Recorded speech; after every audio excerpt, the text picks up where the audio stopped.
legislature, but whose achievements exemplify the values, ethics, and mission of the profession of social work.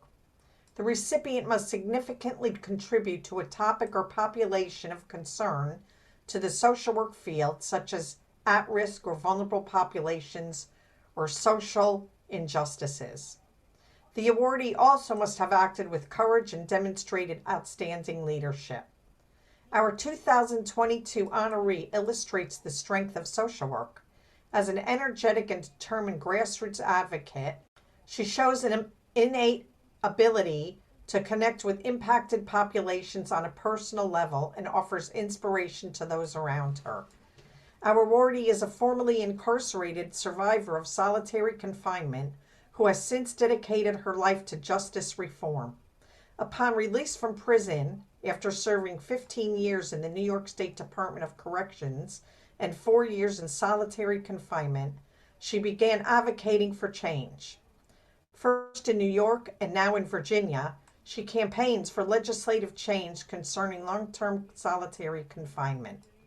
In 2021, she became an organizer for the Humane Alternatives to Long-Term Care, also called HALT, Solitary Campaign.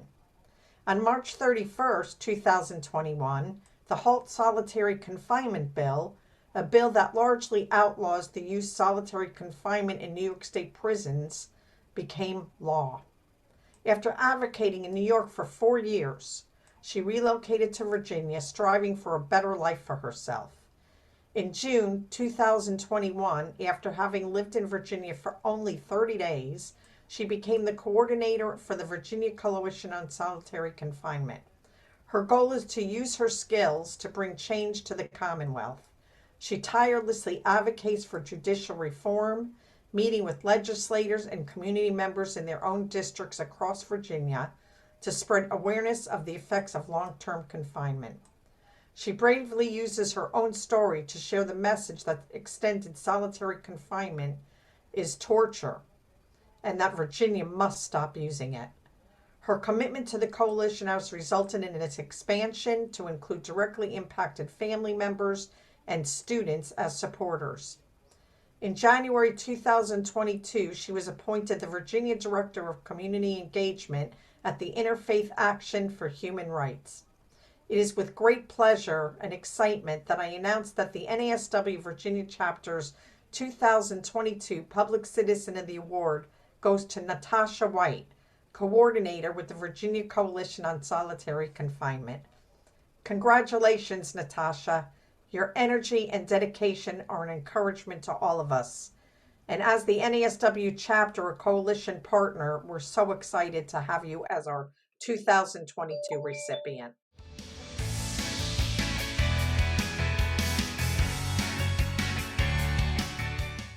Thank you so much. Never in a million years would I have imagined that I would receive the Citizen of the Year award. I would like to show my sincerest gratitude to the National Association of Social Workers for this great honor and for all that you do as well.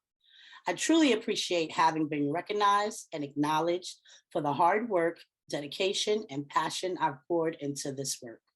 God, who has carried me through decades of chaos and struggle, is the only reason I was able to persevere so that I may shed light on the issues that I hold most dearest to my heart by utilizing my voice to help the voiceless. I believe it is imperative that we continue fighting for our brothers and sisters that are locked up in the Department of Corrections. I have learned that freedom needs to be continuously advocated for since we continue to witness many atrocities. For example, men and women being gunned down in the streets by the very people hired to protect us. Incarcerated people who are regarded so poorly and are being tortured through the use of solitary confinement and the use of attack dogs. There are children receiving lifelong sentences and sent to adult facilities. And as if our history isn't watered down enough, there are currently lawmakers still trying to control voters' rights. Despite all this, I thank God, because without God by my side, I would not have been able to withstand the many challenges that were before me. From a very young age, I thought life was naturally rough. Normally, when people say that I am strong, I usually joke saying I survived 14-year-old parents, so I can survive anything. In reality, poor choices, addiction, generational traumas, and an extra scoop of resilience is what makes up the Natasha you now see. After years of incarceration and addiction, I finally was able to figure it out. I know I've been called upon to push through the difficult times and redeem myself by dedicating my life towards helping others. I think this type of work is very difficult and demands that I am selfless at times and make sacrifices so I can be the very best version of myself. I use my past horrors and painful memories to fuel my current and future endeavors. I also believe that every single human being deserves love, nurturing, and the opportunity to grow. Anything that is not given the chance to flourish eventually reaches a demise.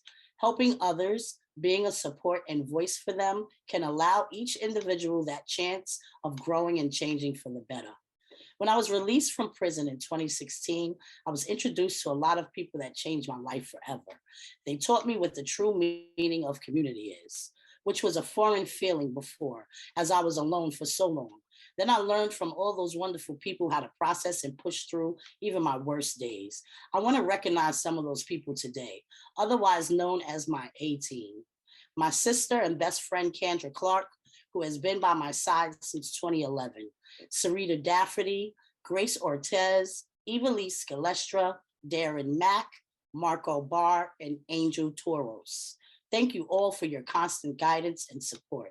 Stephanie Foxworth, David Colwyn, and Louis Valentine. Thank you for your unconditional love and friendship. Aunt Denise, thank you for staying steadfast in prayer.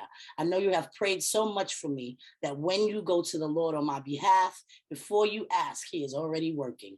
To my Uncle Britt and Aunt Nene, thank you for both for support at my events. To my Hulk team, you instilled a drive that keeps me going.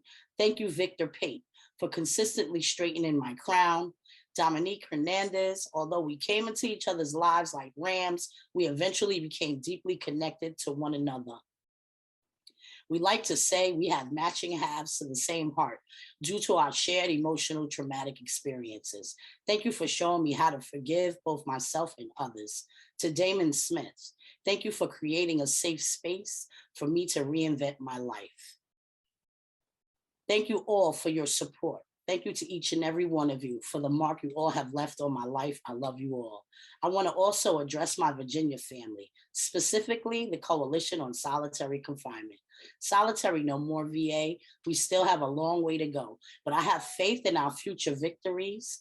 Thank you for entrusting me to navigate this fight to end the torture of long-term solitary confinement. More specifically, thank you, Kimberly Jenkins Snodgrass, who is my mentor, for all of your guidance and grace. You have accepted me as my true self without any hesitation. Thank you, Rabbi Feinberg, for having understanding and patience. And thank you, David Smith, for being my sounding board, this nomination, and for being the Robin to my Batman.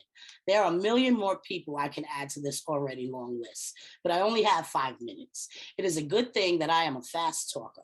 But on a serious note, there are 2 people who have tremendously impacted my life that I want to end this speech with. I want to dedicate this award to my cousin Yvette Doctor. She passed away in August of last year. She was like a sister to me throughout the majority of my life. She fed me, rocked me to sleep, and had her home always open for me while I was struggling with addiction. She really saved my life. The person who taught me how to take care of home, taught me how to be a woman. Yvette, this is for you. Lastly, thank you a million times to my mother, Norma Denise White, the woman who did her best while still being a child, the woman responsible for all this awesome sauce. It's because of you that I learned true strength and determination. I love you.